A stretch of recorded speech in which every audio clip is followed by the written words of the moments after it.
हरे कृष्णा कृष्णा कृष्णा हरे हरे, हरे राम राम राम हरे हरे। गुरुवे नमो पंकजनाभाय, नमो पंकजमालिने, नमो पंकजनेत्राय, नमस्ते पंकजाग्रये। ग्रंथराज भागवत महापुराण की जय, श्री प्रभुपाद गुरु महाराज की अनंत कोटि वैष्णव वृंद की जय, नामाचार्य श्री दास ठाकुर की, जगन्नाथ बलदेव सुभद्रा चक्र सुदर्शन की जय, श्री श्री गौरनिताय पंच तत्व की, नरसिंहदेव प्रभुपाद महाराज की, श्री गरुड़ गोपाल की जय, तुलसी महाराज की जय, समस्त गुरु परंपरा की जय। हरि हरि हरि हरि बोल। आप सभी भक्तों का स्वागत है श्रीमद् भागवतम की कक्षा में।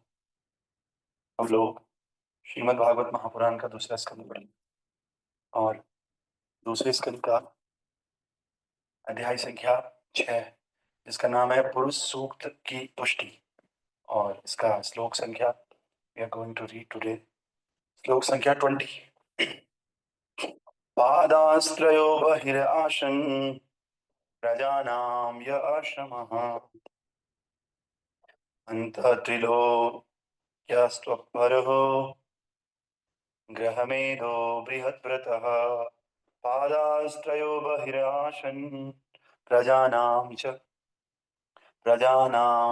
य आश्रमः अन्तस्त्रिलोक्या स्वतः परो गृहमेधो बृहद्व्रतः। पादास्त्रयो बहिर्दाशन प्रजानां य आश्रमः अन्तस्त्रिलोक्या स्वत्परो गृहमेधो बृहद्व्रतः। हरे कृष्ण। हरे कृष्ण प्रभु। यस। पारस्त्रियोपहृष्टाशुम् अपारं ज्ञानमाश्रवम् अन्तस्त्रैलोकशः परो ग्रहमेधो बृहद्रताः। हरि बोल। हरे कृष्ण प्रभु जी, दादा प्रणाम। यस। पादाय स्त्रियो बहिष्ठानां प्रजानां य आश्रमा अन्तस्त्रीलोकस्य इष्टवा परो ग्रहमेधो वृतः। हरे कृष्ण। हरि बोल। तो कल हमने देखा कि पूर्ण पुरुषोत्तम भगवान अपनी 1/4 शक्ति के द्वारा पूरे भौतिक ऐश्वर्य को बनाते हैं, और जो उनकी बाकी की 3/4 शक्ति है उससे वो उच्चतर लोगों को बनाते हैं, आध्यात्मिक लोगों को। और उनकी वो कौन सी शक्ति थी जिसके द्वारा भगवान के धाम को बनाते हैं, भौतिक जगत को बनाते हैं? उसका नाम है सन्निधि। सन्निधि शक्ति से भगवान धाम का निर्माण करते हैं, है ना? तो आज का जो श्लोक है, हरे कृष्ण प्रभु जी। यस माता। धन्यवाद प्रणाम प्रभु जी। प्रभु जी, संधिनी और सवित्री और हलादनी शक्ति तो हमें पता है कि राधा रानी है। अब ये सवित्री और संधिनी शक्ति कौन सी है प्रभु जी? हाँ, वही तो बता रहे हैं। जो सन्निधि है, संदिनी है, वो तो धाम का निर्माण करती है। और जो संवित शक्ति है वो भगवान के अंदर भगवत्ता को बनाए रखती है, क्योंकि भगवान बनने के लिए गुण होता है ना भगवत्ता का। जैसे विद्वान होने के लिए विद्वता है, ऐसे ही भगवान होने के लिए गुण है, वो भगवान है। तो भगवत्ता को बनाए रखती है संवित शक्ति। सन्निधि शक्ति धाम का निर्माण करती है, क्योंकि धाम भी तो चाहिए रहने के लिए। और अलादनी आपको पता ही है। तो ये 3 काम है। या फिर आप इनको ऐसे भी देख सकते हो, कई लोग सत, चित और आनंद से। एक शक्ति सत्य है, एक है चित्त और एक है आनंद, इस तरह से। जी प्रभु जी, तो इसमें धन्यवाद। आगे प्रभुपाद जी बताएंगे, संवित के बारे में भी बताएंगे। तो पादाश्रयो बहिर्सान प्रजानाम च आश्रमा अंतस्त्रोलोक्या स्वत्परो गृहमेधो बृहद्व्रता। तो ये आज का जो श्लोक है उन लोगों के लिए है जो गृहस्थ में तो हैं, लेकिन खास नियमों का पालन नहीं हो रहा है, भक्ति नहीं हो रही है। केवल बच्चे पढ़ाओ, खुद भी पढ़ो, खाओ पियो, मौज करो, काम धंधा करो, उन लोगों के लिए आज का श्लोक है। तो इसका अर्थ इस प्रकार से है, आध्यात्मिक जगत जो भगवान की 3/4 शक्ति से बना हुआ है, वो इस भौतिक जगत से परे स्थित है। ये बात तो क्लियर है ना? ये भौतिक संसार से कहीं दूर स्थित है भगवान का धाम। और ये उन लोगों के लिए है जिनका पुनर्जन्म नहीं होता। यहाँ वो लोग जाते हैं जिनका पुनर्जन्म नहीं होना है। क्लियर है? अन्य लोग यानी कि जिनका पुनर्जन्म होना है, अन्य लोग जो गृहस्थ जीवन के प्रति आसक्त हैं और ब्रह्मचर्य का पालन कठोरता से नहीं करते हैं, उन्हें 3 लोगों के अंतर्गत ही रहना होता है। तो पुनर्जन्म अगर आपको चाहिए तो ब्रह्मचर्य हमारा गृहस्थ आश्रम है, इससे आप बहुत आसक्त रहिए। और ब्रह्मचर्य व्रत का पालन मत कीजिए, तो हम लोग ऑटोमेटिकली इन तीनों लोकों के अंदर ही रहेंगे, स्वर्ग, पाताल और धरती। लेकिन अगर हम कोशिश करके ब्रह्मचर्य व्रत का पालन करते हैं, गृहस्थ से थोड़ा डिटैच रहते हैं, डिटैच रहने के लिए आपको छोड़ना नहीं होता है। डिटैच का मतलब यही है कि इफ यू आर देयर, आपके पास में है, पास में होते हुए भी आपको उससे प्रभावित नहीं होते, तो भक्ति के माध्यम से, भजन के माध्यम से धीरे धीरे धीरे आपको ब्रह्मचर्य पालन करना है और गृहस्थ जीवन के प्रति अनासक्त रहना है ना। तब जाकर के हमारी थोड़ी बहुत उम्मीद है कि we will be going in the supreme abode of Krishna, तब धाम में जा पाएंगे। वरना फिर से कभी थोड़ा पुण्य ज्यादा हो गए, चलो भाई स्वर्ग, थोड़ा पुण्य ज्यादा कम हो गई, चलो पता, और पुण्य पाप लगभग बराबर है तो धरती पे आ जाओ, है ना। तो ये चलता रहेगा। अब हम देखते हैं प्रभुपाद जी इसको कैसे समझा रहे हैं। बहुत अच्छे से प्रभुपाद जी ने तात्पर्य दिया है इसमें लंबा। तो आइए, बहुत अच्छा श्लोक है, इंपॉर्टेंट श्लोक है।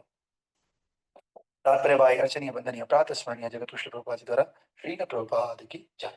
प्रभुपाद बता रहे हैं, भागवतम के इस श्लोक में वर्णाश्रम धर्म या सनातन धर्म की पराकाष्ठा का स्पष्ट उल्लेख किया गया है। मनुष्य को जो सबसे बड़ा लाभ प्रदान किया जा सकता है वो उसे विषयी जीवन से विरक्त होने की शिक्षा देने का दान है ना। क्योंकि विशेष रूप से विषय वासना में लिप्त रहने के कारण ही बद्ध जीवन जन्म जन्मांतर चलता रहता है।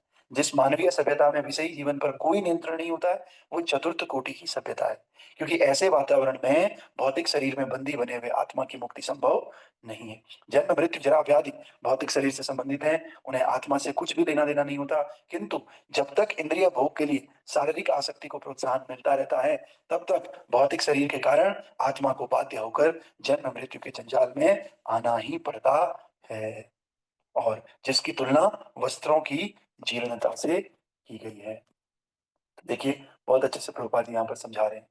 क्या समझा रहे हैं, हम सबको समझना होगा कि ये श्लोक वर्णाश्रम धर्म की व्याख्या कर रहा है ना।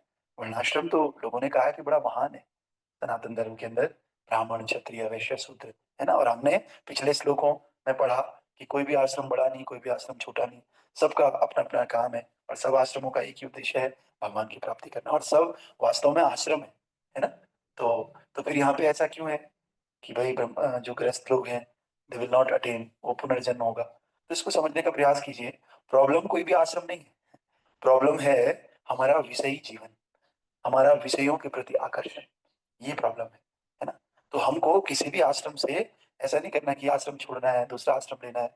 हमें हर आश्रम में रह करके विषयी जीवन को छोड़ना है।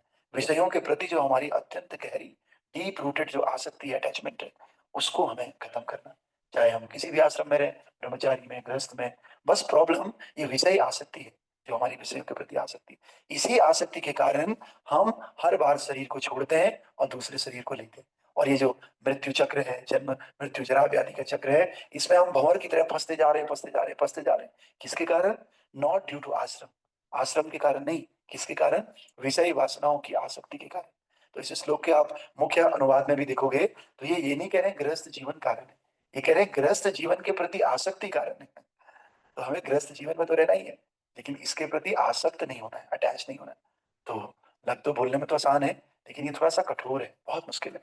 बहुत सारे लोग हैं, they are maintaining rules and regulations, they are following brahmacharya vrat, है ना। गृहस्थ का मतलब ये नहीं कि अब हमें ब्रह्मचारी नहीं रहना, गृहस्थ में भी रह करके हमें ब्रह्मचर्य का पालन करना पड़ेगा, क्योंकि जो ब्रह्मचर्य है वो हमें अच्छा स्वास्थ्य देता है, अच्छा माइंड देता है ना, आध्यात्मिक ब्लिस देता है ब्रह्मचर्य, है ना। तो ब्रह्मचर्य बहुत जरूरी है। साथ ही साथ डिटैचमेंट भी ब्रह्मचर्य से आता है। अगर हम ब्रह्मचारी रहते हैं तो देखो दो चीजें, एक है ब्रह्मचारी आश्रम और एक है ब्रह्मचर्य व्रत। तो ब्रह्मचारी आश्रम तो obviously he will not marry और सी विल नॉट मैरी, लेकिन ब्रह्मचर्य व्रत तो कोई भी पालन कर सकता है। गृहस्थ भक्त भी पालन कर सकता है, वानप्रस्थी भी पालन कर सकता है, और सन्यासी ब्रह्मचारी के लिए तो है ही, है ना। तो ब्रह्मचारी भक्त किसको कहा जाएगा?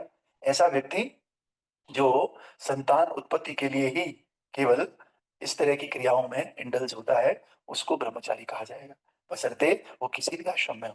तो इन ऐसे भक्तों को गृहस्थ ब्रह्मचारी कहते हैं, जो केवल इंद्रिय तृप्ति के लिए भोग नहीं करते, बल्कि संतान की उत्पत्ति के लिए इस क्रिया का उपयोग करते हैं, जैसे प्रभुपाद जी बताते हैं, अन्य शास्त्र बताते हैं, और बड़े महान संतों ने जैसा गृहस्थों को आदेश किया है, तो वो गृहस्थ हो जाता है।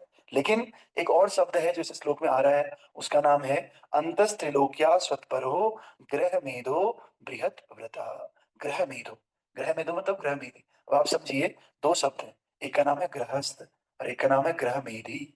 गृहस्थ कौन है? जो खा रहा है, पी रहा है और सब काम कर रहा है, लेकिन किसके किसके लिए कर रहा है? भगवान को बीच में रख करके। भगवान के सुंदर विग्रह घर में विराजमान है, सुबह शाम भगवान की सेवा हो रही है, बच्चे, पति पत्नी, पूरा परिवार मिलकर के ठाकुर जी का भजन कर रहा है, सेवा कर रहा है। घर में एक सेब का टुकड़ा भी आ रहा है तो वो भी पहले ठाकुर जी को लग रहा है, फिर सब में प्रसाद के रूप में बट रहा है। उसका खाना पीना, सोना पहनना, नौकरी करना, सब कृष्ण को समर्पित है। ऐसे व्यक्ति को कहते हैं गृहस्थ। और ग्रह मेधी कौन है? जिसको मंदिर है घर में, लेकिन कभी कभार फेस्टिवल होता है तो कुछ चढ़ा देते हैं, वरना कोई लेना देना नहीं। दीपक कभी जल रहा है, कभी नहीं जल रहा है, कोई लेना देना नहीं, है ना। बस एक ही इंटेंशन है उसका कि मेरे बच्चे को खिलाना पिलाना, मैं कैसे खुश रहूं, कैसे हम मजे करें, है ना। प्याज लहसुन सबका तड़का बढ़िया से लग रहा है, नॉनवेज भी चल रहा है, कोई दिक्कत नहीं, कृष्णा भगवान, कोई लेना देना नहीं। यह है ग्रह मेरी, जिसमें केंद्र बिंदु मैं, मेरे बच्चे, मेरा परिवार है। दैट इज कॉल्ड ग्रह मेरी। गृहस्थ जिसमें केंद्र बिंदु भगवान है, वो गृहस्थ है। तो हम सबको गृहस्थ बनना है। अगर कोई व्यक्ति वास्तविक गृहस्थ है तो उसको पुनर्जन्म के चक्र में पड़ना नहीं पड़ता है। लेकिन कोई गृहमेधी है तो वो अवश्य रूप से दोबारा से इस चक्र में पड़ेगा।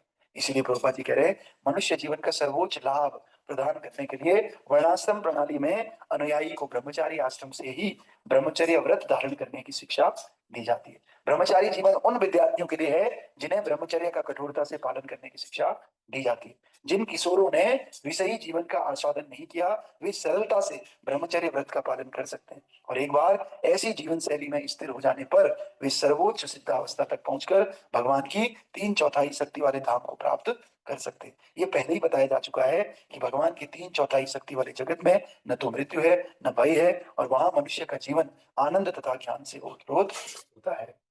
यदि गृहस्थ को ब्रह्मचारी जीवन के नियमों में शिक्षित किया हुआ है तो वो सरलता से विषयी जीवन का परित्याग कर सकता है। तो देखिए, पहले क्या होता था, किसी को गृहस्थ में जाना है या ब्रह्मचारी रहना है या सन्यासी बनना है, किसी को कुछ भी क्यों ना बनना हो, उसको सबसे पहले 25 साल तक ब्रह्मचारी रहना ही रहना होता था। गुरुकुल में उसे ब्रह्मचर्य की शिक्षा दी जाती थी। उसको फोर्स नहीं किया जाता था कि तुम शादी नहीं करो या शादी करो। उसके सामने ब्रह्मचर्य का शिक्षा दिया जाता था, उसको उसको चॉइस दिया जाता था, भाई अब कुछ लोग यहीं से सीधे संन्यास ले लेते, कुछ लोग गृहस्थ घर में जाते। लेकिन जो गृहस्थ में जाते थे उनको भी ब्रह्मचर्य की शिक्षा दी जाती थी, और वो लोग भी पूरी नियमों का पालन करते हुए अपने गृहस्थ जीवन का पालन करते थे। और फिर कुछ समय बाद जब गृहस्थी होती थी, बाल बच्चे सब होते थे, सबका लालन पालन करते थे, परिवार को खूब पढ़ाते लिखाते थे, जो भी है पालन करते थे। उसके बाद 50 साल की उम्र में वे विषयी जीवन का पूरी तरह से त्याग कर देते थे और फिर से वानप्रस्थ ले लेते थे। और फिर वानप्रस्थ के बाद धीरे धीरे संन्यास, और फिर वो भगवान की प्राप्ति करके दोबारा से संसार के जाल में नहीं फंसते थे। एक तरीका तो ये था। दूसरा तरीका था, कुछ लोग ब्रह्मचारी आश्रम के बाद सीधे ही संन्यास ले लेते थे। वो लोग गृहस्थ जीवन में नहीं रहते थे। लेकिन अगर सीधे ही सब लोग ऐसे करेंगे तो फिर ये प्रकृति का संसार चक्र कैसे चलेगा, है ना। हमें अच्छे बच्चे कैसे मिलेंगे।